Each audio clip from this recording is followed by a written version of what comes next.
Assalamualaikum warahmatullahi wabarakatuh. Perkenalkan, nama saya Ratningsih dengan NIM 0517333203 dari Prodi Administrasi Negara. Pada kesempatan saat ini, saya akan menyampaikan mengenai dampak efisiensi anggaran pada sektor pendidikan di Indonesia. Untuk memenuhi salah satu tugas mata kuliah administrasi perkantoran. Efisiensi anggaran pendidikan yang artinya penggunaan dana pendidikan secara optimal agar mendapatkan hasil yang maksimal dengan biaya yang seminimal mungkin.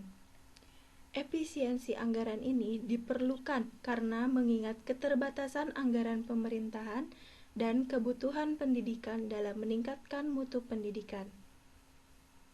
Dampak dari efisiensi ini mempunyai sisi positif dan negatifnya yang perlu dikaji kembali dan diperhatikan secara seimbang.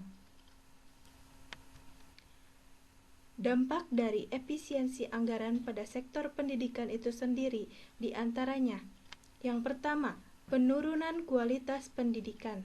Dalam hal ini, pemangkasan anggaran tersebut dapat berpotensi mengurangi akan dana yang diperuntukkan untuk program-program seperti pengadaan prasarana dan beasiswa. Yang kedua, bertambahnya angka putus sekolah, di mana dengan kurangnya dana yang menyebabkan akses pendidikan terutama bagi yang kurang mampu menjadi terbatas, yang mana hal tersebut dapat meningkatkan resiko siswa putus sekolah karena biaya tidak terjangkau. Sulitnya akses pendidikan. Dampak dari efisiensi anggaran ini juga berdampak pada pengurangan fasilitas dan layanan pendidikan, terutama di daerah terpencil yang bergantung pada dukungan pemerintah.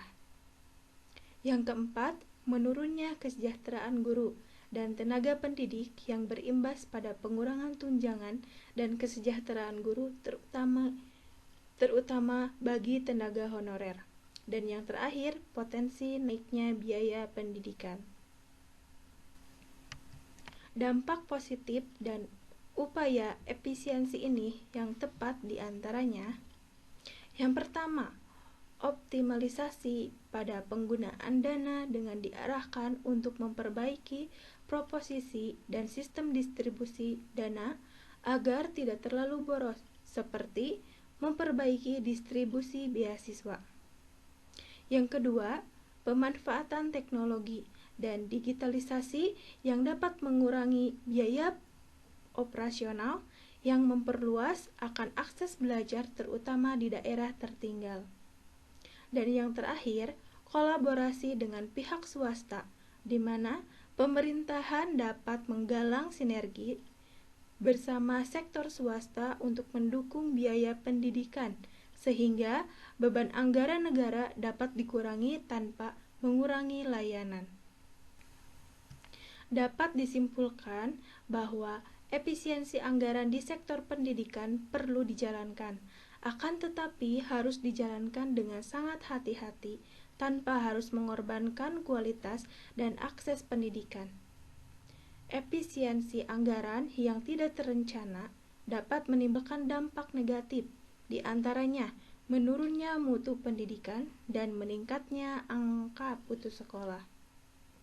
Maka dari itu, efisiensi ini perlu diimbangi dengan perbaikan sistem distribusi. Salah satunya distribusi pemanfaatan dan kolaborasi dengan berbagai pihak.